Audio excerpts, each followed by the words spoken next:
जन्म मरण से मुक्ति के लिए। ये जन्म मरण कब और क्यों लगा हमको? हाँ, जन्म मरण क्यों लगा, कैसे लगा, ये तो लंबा टॉपिक हो जाएगा, इस पे सत्संग हमने बहुत कर रखे हैं। लेकिन ये किसने किया ये बता देते हैं, ये जन्म मरण किसने शुरुआत की है। क्योंकि हम अगर जेल में आए हैं, अगर हम मुक्ति चाहते हैं तो मुक्ति तो तब चाहे ना, पहले ये तो पता लगे बंधन क्या है। मैं अपने घर में बैठ के तो मुक्ति नहीं चाहूंगा कि मुझे मेरे पिता से मुक्ति मिल जाए। अगर मुझे कोई पकड़ के ले जाए, किडनैप कर दे, तो मैं चाहूंगा अरे भैया इससे मुक्ति चाहिए मुझे। तो पहले तो हमें यह जानना है कि हमें मुक्ति चाहिए किससे। अगर तो हम अपने परमात्मा के घर में बैठे हैं, यानी जो दुनिया आपको लग रही है कि ये सूरज चांद सितारे धरती आकाश, अगर तो ये हमारे परमात्मा की है, फिर हमें मुक्ति की कोई जरूरत ही नहीं है। फिर हमें मुक्ति क्यों चाहिए? फिर तो हमारे पिता की है, जैसी उसने बनाई है वैसे जिएंगे। अच्छी बनाई है तब भी अपनी है, बुरी बनाई है तब भी अपनी है। मुक्ति की बात कौन करता है? मुक्ति की बात वो करता है जिसको ये समझ में आ जाता है कि ये हमारे पिता की दुनिया नहीं है।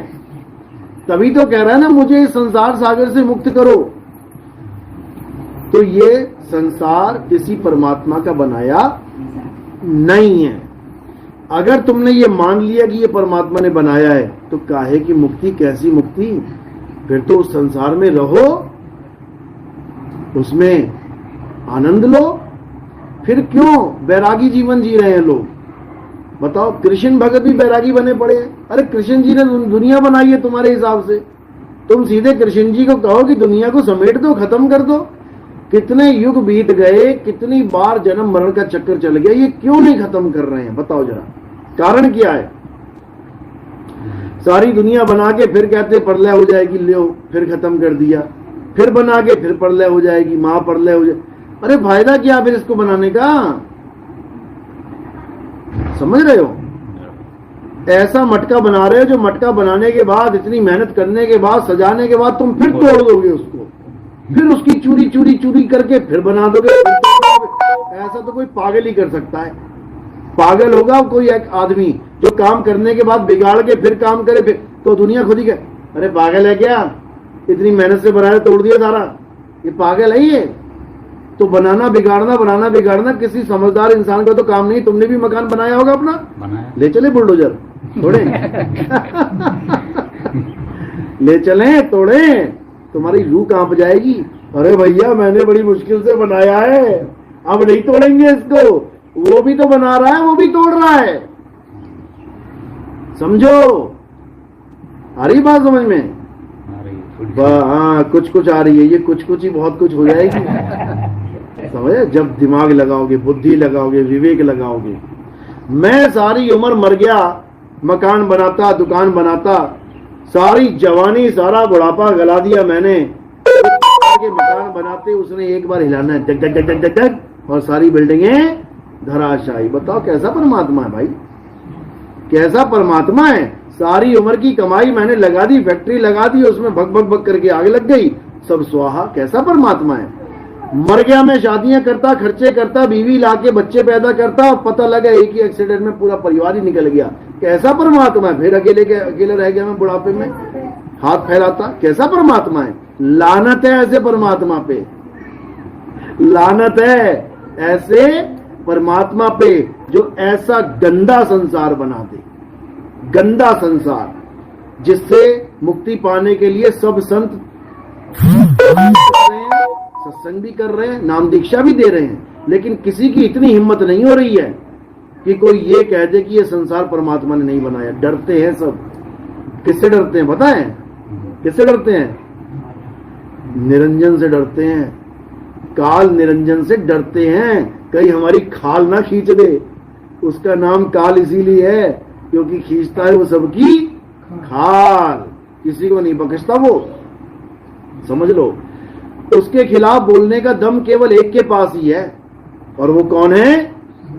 बंदी छोड़ कबीर है वो उसकी खाल उतारेंगे वो अच्छे से। खाल उतारने का मतलब ऐसी नहीं, यानी उसके गुप्त भेद बताते हैं। वो कहते हैं तेरी खाल उतार दूंगा मैं, यानी जो नकली खाल तू लेके बैठा है दुनिया के सामने, वो तेरी खाल उतार के तेरी असलियत बता दूंगा मैं। तो वही काल भगवान नकली खाल के पीछे छुपा हुआ है, यानी वो भगवान बना बैठा है, दुनिया को मार भी रहा है, दुनिया के सिर चूरा भी कर रहा है, चबा भी रहा है, और फिर भी भगवान बना बैठा है। तो कबीर साहब यही समझाते हैं कि तेरी मैं पोल खोलूंगा अच्छे से, तू कर ले, तूने क्या करना है। तो काल भगवान कहता है ये जीव है, नादान जीव है, अरे तुम मेरी पोल क्या खोलोगे, मैं खुद ही अपना रूप दिखा दूंगा कि मैं काल हूं, ये तब भी नहीं समझ पाएगा और ये तब भी मेरी ही पूजा करेगा। पढ़ लो, तुम ग्रंथ पढ़ लो, तुम्हें पता लग जाएगा काल कौन है। सारे संसार को चबाने वाला काल है, सारे संसार उसके मुंह में जा रहा है। तुम्हारी माँ, तुम्हारी बीवी, तुम्हारा बच्चा, तुम्हारे पिता, तुम कहां चलेगा, ये सब कहां जाएंगे, ये सब काल के मुंह में। और बोल भी रहे हो कि सारा जगत काल के मुंह में जा रहा है। एक्सीडेंट हो जाए, 50 बच्चे मर जाएं, क्या लिखोगे अखबार में, क्या लिखते हैं, 50 बच्चों का एक्सीडेंट हो गया, 50 बच्चे काल के मुंह में चले गए। अरे भैया काल है कौन। सब बच्चों के माता पिता रोज भगवान की पूजा कर रहे थे, रोज नहीं कर रहे थे तो बता दो, सब पूजा पाठ कर रहे थे, फिर भी उस काल से नहीं बचा पाया कोई, तो फिर तो भगवान छोटा, काल बड़ा हो गया। और बातें कर रहे हैं कि अकाल मृत्यु वो मरे जो काम करे चंडाल का, काल उसका क्या बिगाड़े जो भगत है महाकाल का। छोटे छोटे बच्चे मर गए एक्सीडेंट में, क्या वो चंडाल थे। अकाल मृत्यु मरे, अकाल मृत्यु क्या होती है, यानी असमय मर जाना। जवान छोरा था, एक्सीडेंट हो गया, कहते हैं अकाल मृत्यु हो गई। छोटे छोटे बच्चे थे, मर गए, अरे छोटे बच्चों ने कौन सा काम कर दिया चंडाल का। किस मूर्ख ने ये श्लोक बनाया है, मुझे तो ये नहीं समझ में आता है। छोटे छोटे बच्चे अकाल मृत्यु मर गए, भैया कौन सा चंडाल का काम कर रहे थे वो, पहले तो यही बता दो। और कह रहे हैं काल उसका क्या बिगाड़े जो भक्त है महाकाल का। ये पूरा पर्चा लगा के, ये पूरे बैनर लगा के कांवड़ यात्राएं निकलती हैं भारत देश में, हजारों लाखों लोग पहुंचते हैं भोले शंकर के दरबार में, हरिद्वार में, ऋषिकेश में।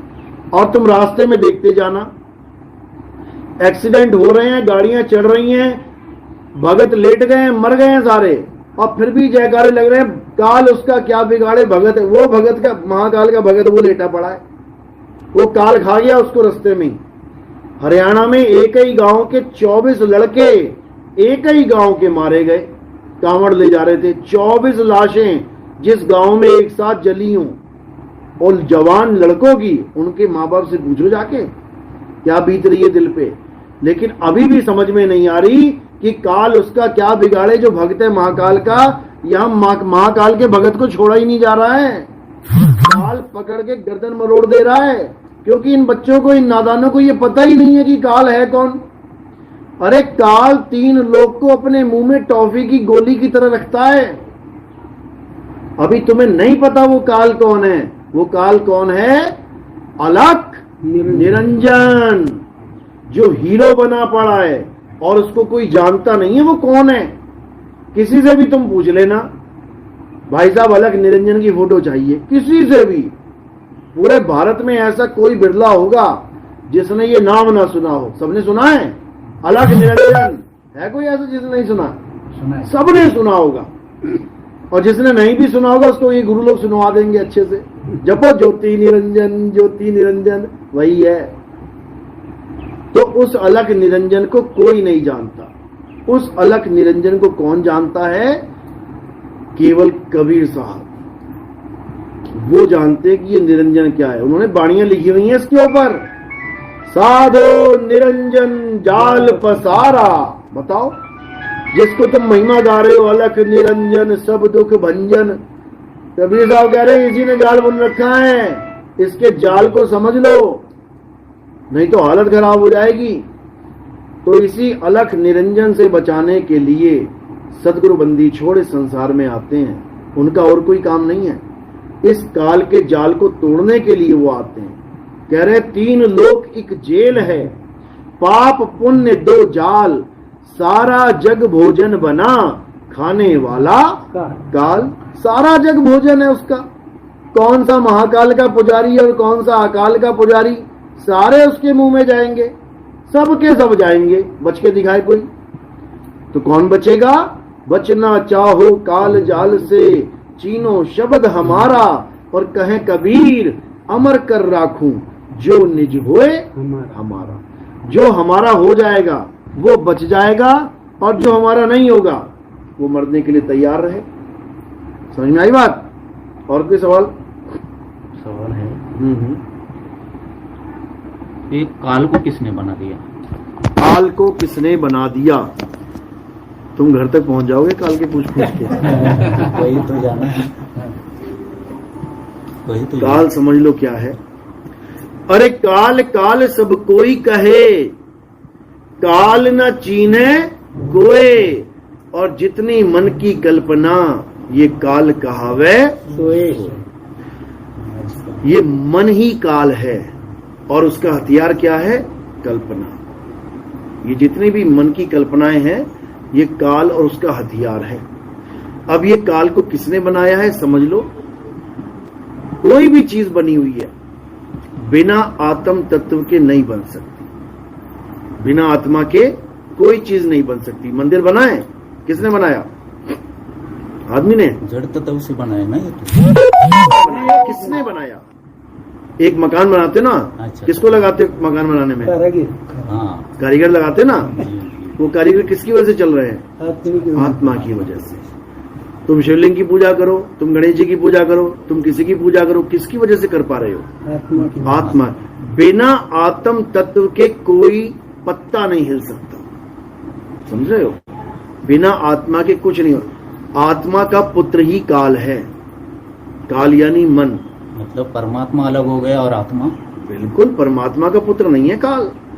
अगर परमात्मा का पुत्र काल हो जाए तो फिर परमात्मा से पूछना पड़ेगा, ऐसा काहे पैदा कर दिया, ऐसा लड़का काहे पैदा कर दिया हमारी जान को। मुसीबत। अनुराग सागर पढ़ी है ना? नहीं पढ़ी है, तभी सवाल चल रहे हैं आपके। परमात्मा कभी ऐसा कोई काम नहीं करता जो किसी के हित में ना हो। समझ लो, परमात्मा कभी विलेन को पैदा नहीं कर सकता। परमात्मा विलेन को पैदा कर देगा। परमात्मा का अंश कैसा होना चाहिए? पानी का अंश कैसा होना चाहिए? पानी जैसा। तो ये दुनिया अपने आप बन गई। क्या बात है, अपने आप बन गई। ये किसने बोला? अभी तुम्हें बताया मैंने, अभी तुम्हें बताया थोड़ी देर पहले। ये दुनिया काल की और माया की उपज है। समझ लो, काल और माया कैसे बनाते हैं? काल तो मन है ना। अरे तो मन को तुम ऐसे समझ लिए हो क्या?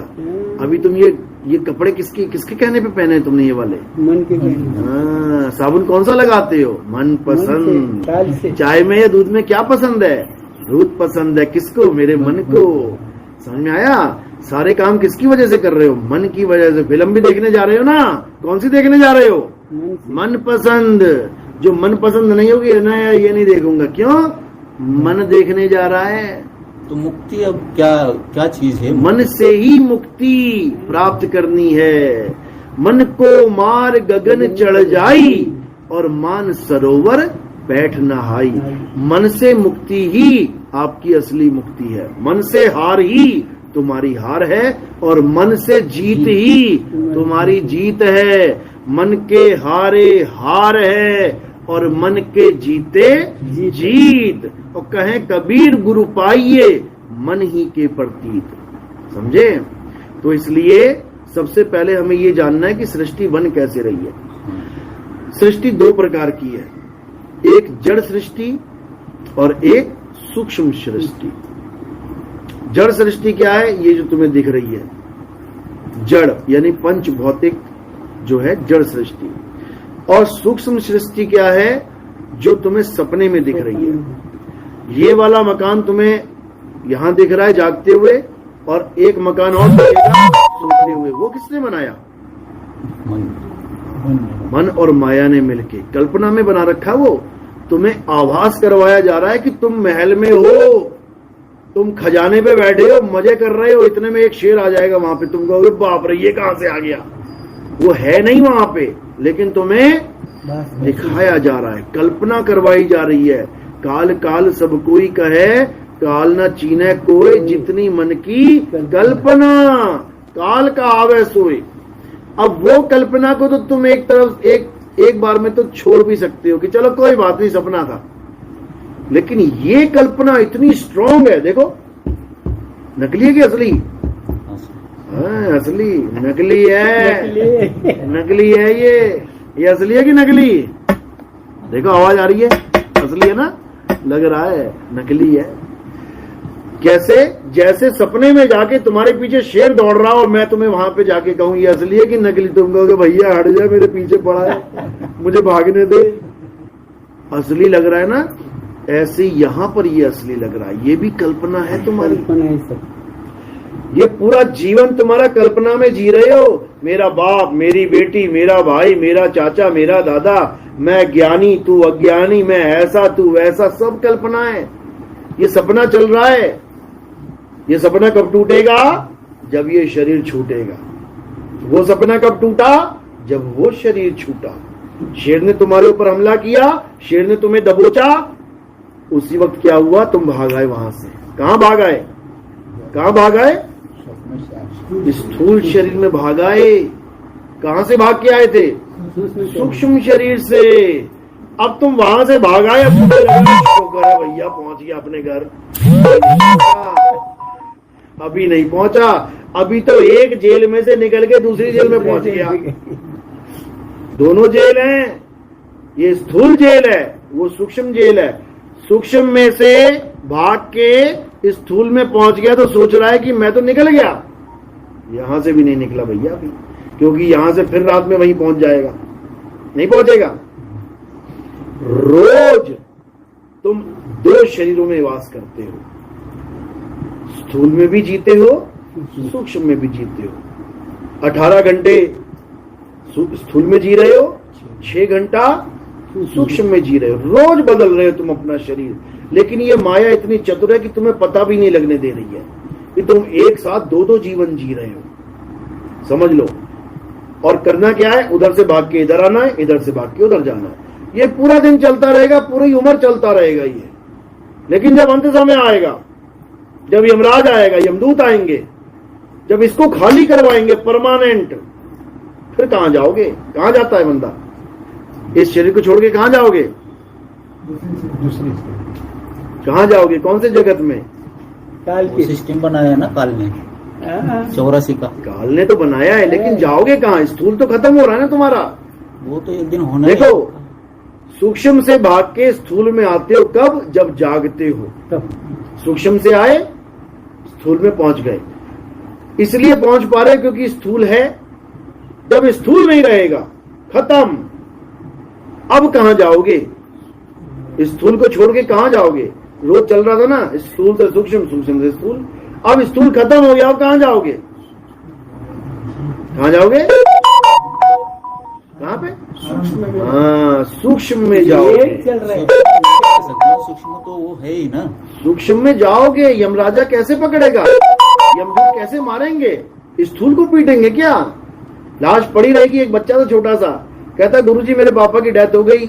मैंने कहा हाँ, फिर? कहते यमराज बहुत मार के ले जाता है, लेकिन पापा तो पड़े रहे, कोई लेने नहीं आया। मैं इंतजार करता रहा, कोई 4 लोग कहते थे यमदूत आएंगे, लेके तो कोई गया नहीं उसको।